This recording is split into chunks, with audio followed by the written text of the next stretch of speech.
আচ্ছা, আজকে আমরা যেটা জানবো যে আমাদের এই ইন্টারনাল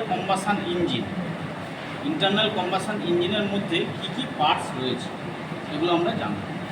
ফার্স্ট আমরা যেটা দেখব সেটা হচ্ছে পিস্টন। এটা হচ্ছে পিস্টন, এটা কানেক্টিং রড। পিস্টনের এই যে গ্রুপগুলো রয়েছে এগুলোকে বলা হয় কম্প্রেশন রিং লাগানো থাকে এই গ্রুপগুলোতে।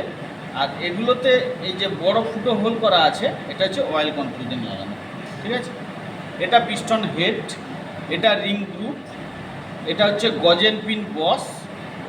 আর এই গজেন পিন বস থেকে যে নিচে রয়েছে ঝুলে আছে সেটা হচ্ছে স্কার্ট বলা হয়। এটা গেল আমাদের পিস্টন। এই পিস্টনের হেডটা অনেক ভাগে ভাগ করা হয়। ফ্ল্যাট হেড হয়, কনকেভ হেড হয়, কনভেক্স হেড হয়, বিভিন্ন রকমের হেড হয়। এবং এই কানেক্টিং রড এবং গজেন পিনের মধ্যে যে কানেকশানটা রয়েছে অনেকগুলোতে দেখবে যে এখানে সার্ক্লিপ লাগানো থাকে, অনেকগুলোতে সার্ক্লিপ নেই। আমাদের যে মডেলটা রয়েছে এটাতে সার্ক্লিপ লাগানো নেই।